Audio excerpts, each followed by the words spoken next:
Hello, everyone, and welcome to episode 2 of Seasons Cast, a Canadian Highlander podcast. We may not be Canadian, but we do hopefully live near enough to Scotland for that to count towards something. I'm your host, Tom, better known by friends, allies, and enemies as Wilko, and with me is my co-host, Aaron, better known by friends, allies, and enemies as Aaron. Hello! So let's start the episode off with the card spotlight section, where we go through various sets in Magic's history and both pick a card from them that we think is good in the Canadian Highlander format. Today I will be opening up the episode. We are talking about Odyssey, and we are talking about the card Entomb. Entomb is black for an instant. Search your library for a card and put that card into your graveyard, then you shuffle your library. I believe a lot of people will be familiar with Entomb as a card in Reanimator decks, putting Grizzlebrands into the graveyard in Legacy, or in Commander, putting Eleshnorn's Grave Titans, etc. into the bin.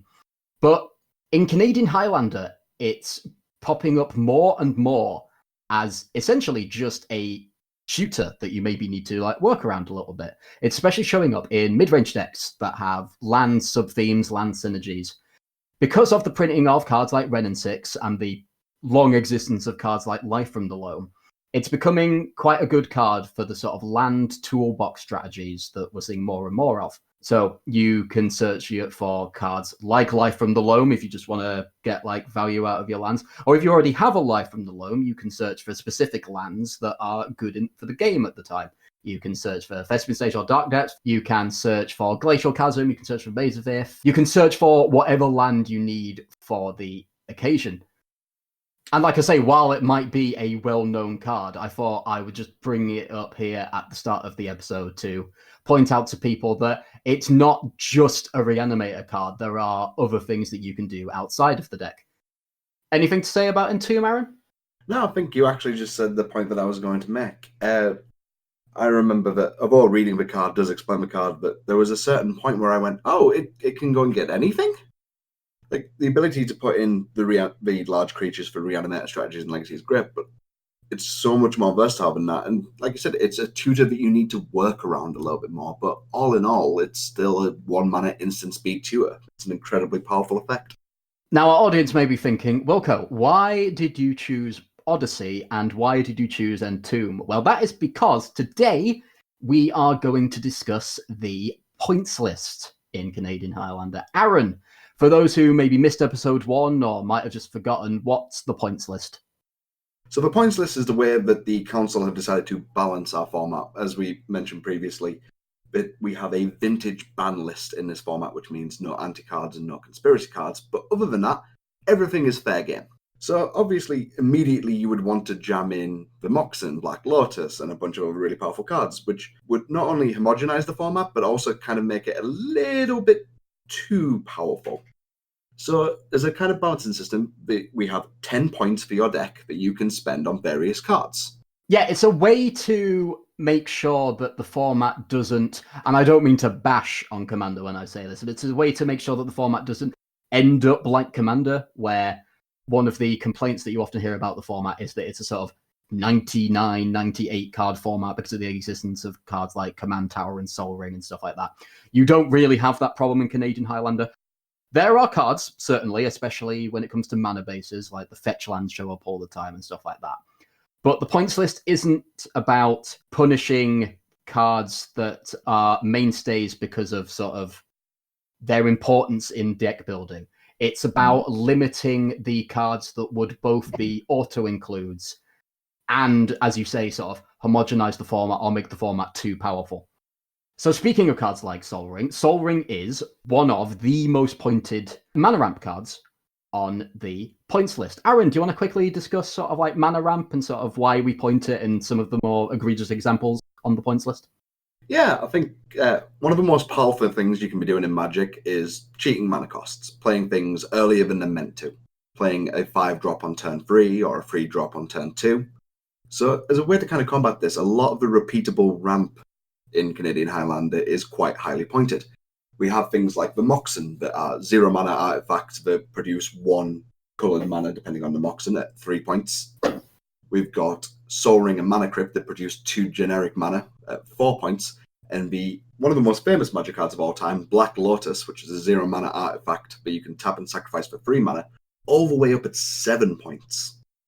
Yeah, Soul Ring and Mana Crypt and the Moxen are pointed such that you can play a mixture of them, but you can't play all of them. We used to have Mana Crypt at 2 and Soul Ring at 3 to go alongside the Moxen, and that proved too low a points cost for them.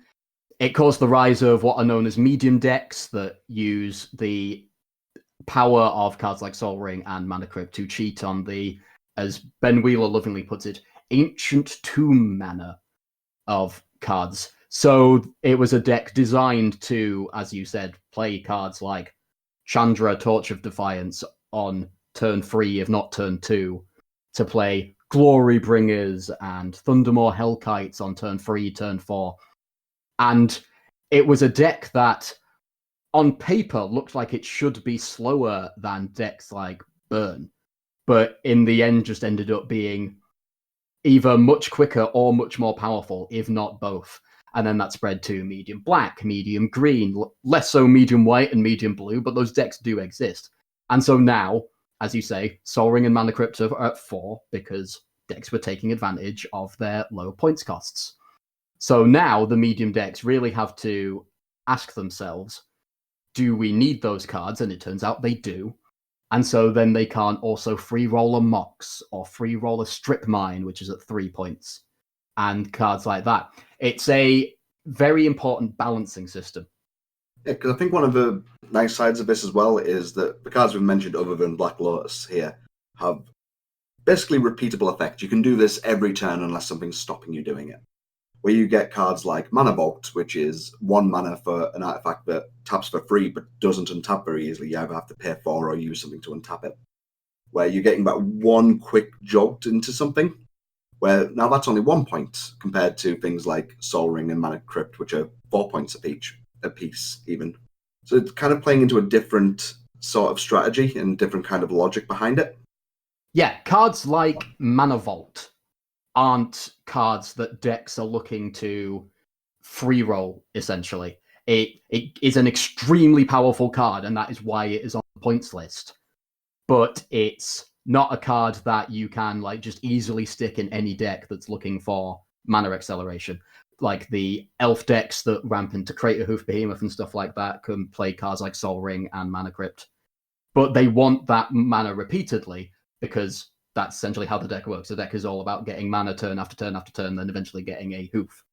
Similarly, with medium decks, they're all about constantly dropping big threats, and so a card that doesn't untap without putting more mana into it isn't a great card. Whereas decks like the Paradox Engine Tolarian Academy deck, we will get onto Tolarian Academy later, that card is essentially a free roll because that deck either produces so much mana that it can untap it very easily, or with it interacts with cards like Paradox Engine that mean they can untap it for essentially free. One thing I do want to move on to, though, quickly is people may be wondering, we've talked about why Moxen and Soul Ring Mana Crypt are where they are, and because they're repeatable sources, and then we say that Mana Vault is so low costed because it's a sort of one-off burst of mana, and yet Black Lotus, a extremely powerful but often one-off mana source, is at 7 points. Aaron, do you want to quickly discuss why arguably the most powerful card in Magic is at 7 when it's not as repeatable as Soul Ring, the Moxen, etc.? Yeah, I think you hit the nail on the head with that, really. Black Lotus is a one-time use, but it is still one of the most powerful Magic cards in Magic's history. That mana burst there isn't always necessarily a one-off either. You get cards like, from the new set, you get Underworld Breach, where you can repeatedly cast it thanks to the escape mechanic. You get cards like Yawgmoth's Will, where you can cast it again from bin. There's lots of ways to repeat this, like quick mana burst, and that's one of the reasons it's so highly pointed. And one of the other major reasons it's so highly pointed as well is its combo potential. Wilko, would you like to talk a little bit about just why it's so highly pointed? Yeah, so as you say, it's the most powerful one-off burst of mana in the entire game. And there are decks out there that like to take advantage of fast bursts of mana, such as you say, combo decks. One of the, if not the boogeyman of the format when it comes to combo is Storm. Last year, Storm took advantage of a decrease in Demonic Tutor that started the year at 4 and then went to 3. And as we've established, Black Lotus is already 7, and so DT Lotus Storm became very popular and a very powerful deck in the format. A combination of pointed cards that proved to be too powerful, and now Demonic Tutor is, in my opinion, rightfully back at 4. Demonic Tutor and Black Lotus on their own, as well as enough mana to do everything that you want to do here, was a win, because you crack the Lotus, play the DT, and then you went and got Yawgmoth's Will, got back the Lotus, do some tutoring up, and then eventually the game ends with many, many copies of Tendrils of Agony on the stack.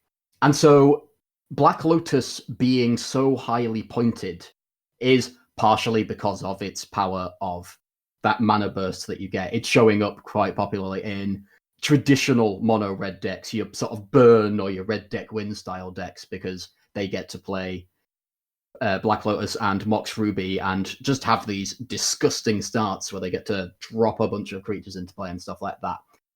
But the addition of its interaction with certain cards in the format, like Demonic Tutor, like Yawgmoth's Will, mean that its point cost is high but fair, because it's not just a mana ramp spell, it is also a combo piece. Yeah, speaking of combos, one of the more powerful archetypes is Flash Hook, where you use a combination of the spells Flash and Protean Hook.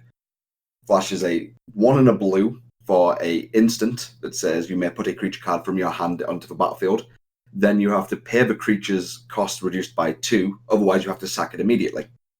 Traditionally, people will then put in Protean Hook, which is 4 green for a 6/6. It says when it dies, you can go and search your library for any number of creatures whose CMC equals 6 and put them directly into play. And using this, you tend to go through a series of different elements and win on the spot. There are multitudes of hook chains that you can go through here. I won't list them all because that's a whole different episode. But one thing I haven't mentioned for here is Flash is 6 points and Hook is 3 points. So to play this archetype, you've already used 9 of your points, which limits the amount of tutors or other powerful cards that you can have in here. And traditionally, the last point is now dedicated to Spellseeker. Yeah, Flash used to be 7 points, and it was around the sort of tail end of last year that it got put to 6. So it used to be that the Flash Hulk combo cost you all 10 of your points, because they didn't want you to be able to free roll any tutors, basically. There are some tutors like Eladamri's Call that you can play, but they're not the best tutors in the world. But when Spellseeker was printed, obviously when the card was initially printed, they don't immediately add cards to the points list. They, try them out first and see if they're worth pointing. Spellseeker proved to be a card that was worth pointing because it went in every blue deck, and we talked a little bit earlier about how they don't want people to free roll cards. But also, it proved extremely powerful in Flash Hulk because it either searches for Eladamri's Call, which eventually finds Hulk, or it searches for Flash itself. And so they decided to point Spellseeker, and then it was no longer a card that the deck could play. As Aaron said, at the tail end of last year, Flash got put down to 6 points, meaning that there is now a free point, which, again, as Aaron said, is now Spellseeker. And that was because, as happens a lot in Magic, as more cards are printed, there are more answers to certain cards, like the Flash Hulk combo.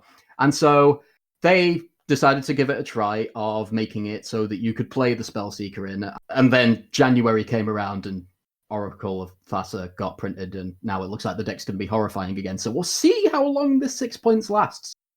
Yeah, as you mentioned with Thassa's Oracle there, one of the nice things, I say nice things, depends on whether you're the pilot or on the receiving end of said combo. One of the nice things that you can do here is with Hulk go and get Spellseeker and Thassa's Oracle, which then Thassa's Oracle goes on the stack. With Spellseeker, you go get Demonic Consultation, exile your entire library, and Thassa's Oracle wins on the spot. which is going to be quite good, I think. I think that's a really safe bet to say that's going to be a powerful combo in the Flash Hulk decks. Yes, it seems very likely that some part of the combo is going to get its points increased again, or maybe even a card added. But I don't want to speak for the council. They may decide that it's okay. I don't think they will, but you never know. But one of the cards that we brought up there a lot is the card Spellseeker, and that leads us nicely onto the sort of other big part of the points list. We've talked about mana, we've talked about combo cards, and now let's talk about tutors. Aaron, why are tutors so good? I don't really think this needs explaining, but just in case. Just in case. Tutors are exceptionally powerful because they can go and get the card that you need in any situation and bring it to you. There is a large amount of variance in Magic, especially so when you're playing 100 cards singleton. Yeah, there are sort of certain categories that lead tutors to being more powerful than others. And it's sort of what the card finds, when the card finds it, where the card puts it, and how much it costs. So the perfect three examples to sort of look at on the points list are comparing Demonic Tutor, Vampiric Tutor, and Imperial Seal. All of them are on the points list, but they are all different costs. So Demonic Tutor, 1 and a black for a sorcery, search your library for a card, put it into your hand, shuffle your library, that is 4 points. Vampiric Tutor, single black, instant speed, search your library for a card, put it on top of your library, lose 2 life, that is 2 points. And Imperial Seal, literally Vampiric Tutor, except it's sorcery speed and is 1 point. So what you see here is, going through those categories, all 3 cards allow you to search for anything. And you can cast those cards at any point during your turn. With Vampiric Tutor, obviously, you can play it during your opponent's turn as well. However, Demonic Tutor puts the card into your hand, whereas Vampiric Tutor and Imperial Seal put it on top of your library, meaning that, as Aaron says, the sort of tempo that you get is lessened and the power that you get is lessened. If you are proactively tutoring, for example, if you're looking for a combo card, or if you're looking for a board wipe against an aggressive deck, you want the card as soon as possible. So Demonic Tutor, you can get it that turn. If you have 6 mana, you can play 1 and a black, Demonic Tutor for, say, Damnation, wipe your opponent's board. With Vampiric Tutor and Imperial Seal, you can't do that. With Vampiric Tutor, you can do it in the upkeep, or you can do it on their end step. But with Imperial Seal, you will need to wait an entire turn. And so, say you do that, and you're like, right, I'm going to put the Damnation on top of my library, I lose 2, I'm going to take another hit, I'll be fine. And then say the opponent, let's say they're on red deck wins, plays a Chandra. Suddenly that Damnation is useless. And so Imperial Seal has been useless. Whereas cards like Vampiric Tutor, you hold it, you see what happens, then say your opponent plays a Chandra, and then suddenly you might want to go and get a creature or a different board wipe. Similarly with Demonic Tutor. You hopefully see what I mean. Yeah, so they were really good examples of cards that kind of either go to your hand or on top of your library, but there are tutors that also put things directly into play. You get cards like Natural Order, which is 4 points for 2 green, sacrifice a green creature, search your library for a green creature, and put it directly into play. Turning your Llanowar Elves into a Crater Hoof Behemoth, turning it into a Woodfall Primus, turning it into a Progenitus. You are not only cheating on mana, but being able to go and directly look for those cards, for the one that you need at that point, is such an incredible powerful, but although you have the drawback of not searching for any card, and you need to find specifically a creature that is green, it far outweighs those kind of restrictions, and thus, I think, yeah, it's well worth its 4-point price tag. Similarly, you've got cards like Tinker, that is 2 and a blue as an additional cost, sacrifice an artifact, search your library for an artifact, and put it into play. From here, you've paid 3 mana and sacrificed an artifact, of course, but you can go get things like Blightsteel Colossus, where that's such a cost reduction for an incredibly powerful threat. Yeah, I completely agree with you. We could talk about tutors for hours. We could talk about mana ramp for hours and so on. One point that I do quickly want to sort of touch on is Canadian Highlander is the most balanced format I have ever played, and that is purely because of the points list. And people may be thinking, you mentioned that Natural Order is 4 points and Tinker is 3 points, and they do very similar things. But there is a reason that Tinker is banned in Legacy and Natural Order isn't, and that's because Tinker is so much more incredibly powerful than Natural Order in the decks that it goes in. Because you used Blightsteel Colossus as the example, but it can also go and find artifact combo pieces, Paradox Engine, like Time Vault, which is a 7-point card in our format and is very possibly in the talking for best cards ever made in Magic. Best by most powerful. Maybe not best as in card design.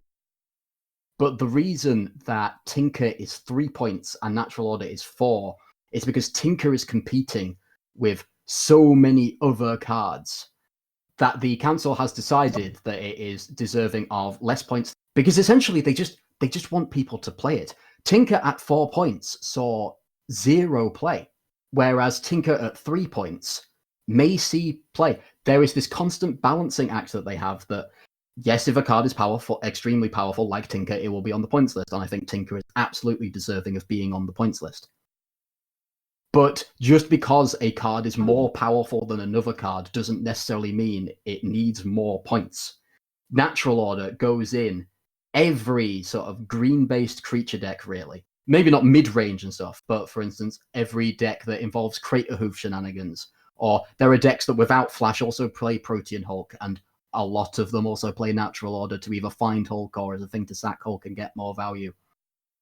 Tinker doesn't really see much play. I mentioned Paradox Academy as a Paradox Engine even as a card it can go and get, but in the Paradox Engine Tolarian Academy deck, it doesn't see basically any play because that deck's busy using its points on cards like Mana Crypt and Soul Ring and Tolarian Academy and Crop Rotation, as Aaron mentioned. And so, although Tinker is one of the most powerful cards in Magic, the council needs to balance out power level with the fear of locking a card out of the format. They want all cards and all strategies to be viable. And I thought that was just an important point to bring up in case people were thinking, wait, why is Tinker 3 whereas Natural Order is 4? And like I say, it's that balancing act that I think they do so well, and least of the format being so healthy and interesting. Yeah, I think they do an exceptional job at kind of trying to keep the format healthy. They've given a large number of cards, like 1 points, like ubiquitous cards that you would just auto-include in your colours. Powerful cards like Dig Through Time and Treasure Cruise and Mana Drain. These are really powerful cards, not necessarily like game-breaking in of themselves, but in most blue decks, you probably want to include these straight away. So as a way to kind of try and keep the format healthier, they're looking at and going, okay, we're going to give these 1 points. It's now a case of not so much do you want it as much as do you need it. Yeah, you hit some of the best examples there. Blue is by far the most pointed color on the points list. There are cards like Ancestral Recall, Time War 7 and 6, where it's like, yes, they deserve to be that high points. But it also has so many 1 and 2 point cards. Like, you didn't even mention cards like True Name or Library of Alexandria, which, although not actually a blue card, let's face it, is a blue card. And they are cards that, when we got into the format, we would have automatically included. When we started playing Canadian Highlander, Mana Drain wasn't on the points list, and as mentioned in episode 1, one of the reasons I got into the format was because I owned a Mana Drain that I wanted to use. And therefore, cool, there's this format, I can play Mana Drain. And so I just shoved it right into my Sultai deck. Gonna use it, it's gonna be great. And then they pointed it. And then all of a sudden I was like, oh, I really, really want to play Mana Drain. But I also really, really don't need Mana Drain. And that is exactly the point of a lot of these 1 point cards. Not all of them. Some of them are because of various other reasons like combo potential or just general power level. So for instance, Tolarian Academy. There are various decks that would probably put in, some artifact ramp and so sneak it in. But it's mainly there because of its power level in, Magic and in the Paradox Engine decks. So it's like, we understand that you do sort of need this card, but we don't want other people to get it. But we mentioned like Spellseeker earlier, where although that's also a card that would go in near enough every blue control deck, were it at 0 points, it's also at 1 because of its combo potential with Flash and Protean Hulk and cards like that. And yeah, it's a list that is ever changing. There are cards being added to it, cards being removed, but it's all in the interest of the format's health. Yeah, and with a constantly changing points list with either increases or decreases, the council maintain what they refer to as the watch list.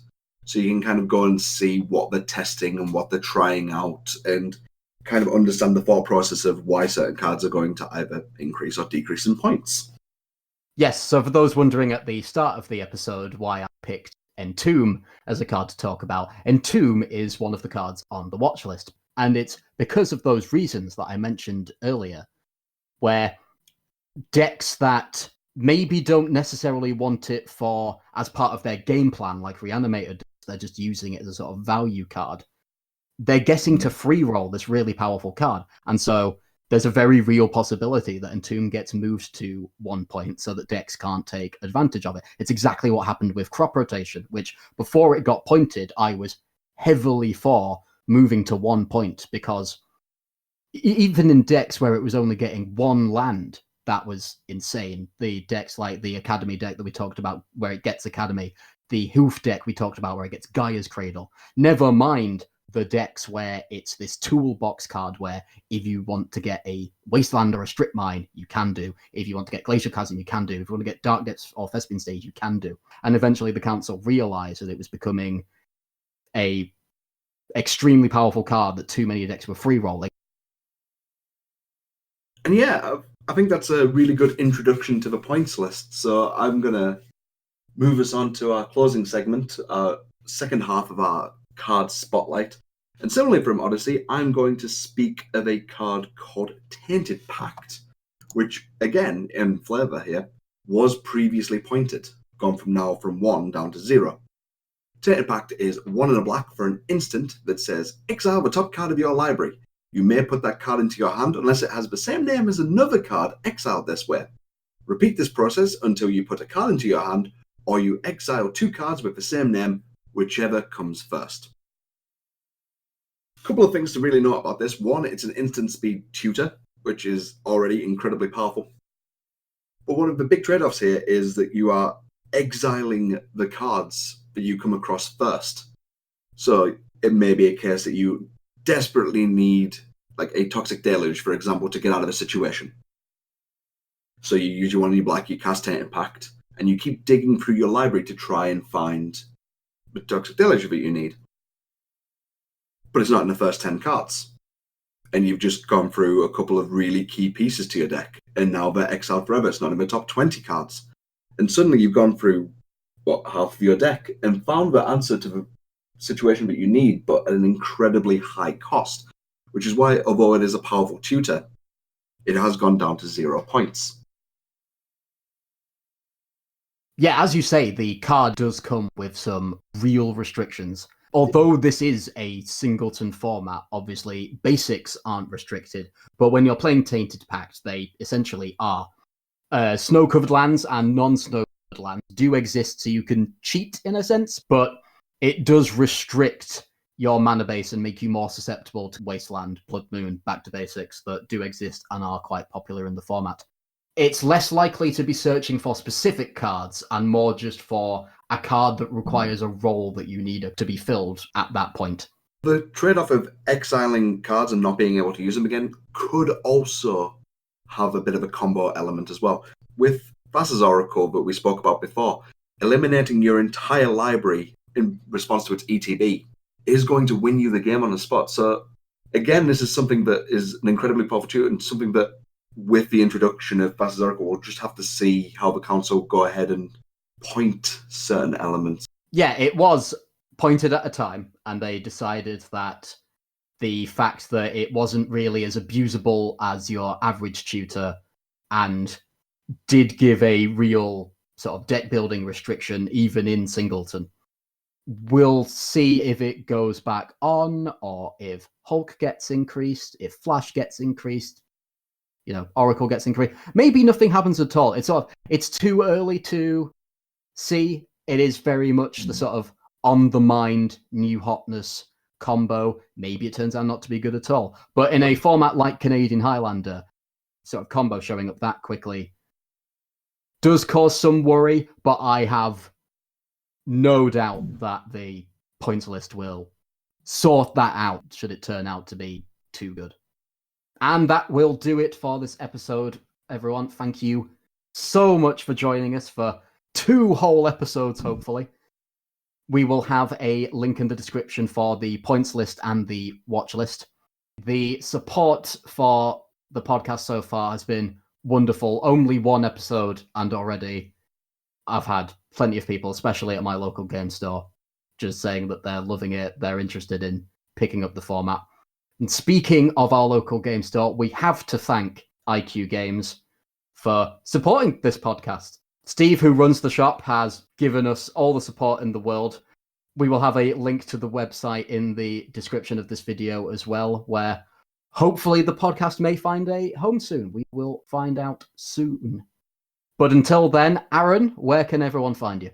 You can find me on Twitter at TheMightyShaka, where I post mostly MTG content. And you can find me on Twitter at ForceOfWilko. Again, everyone, if you have made it this far, thank you so much for watching, and we will see you in episode 3.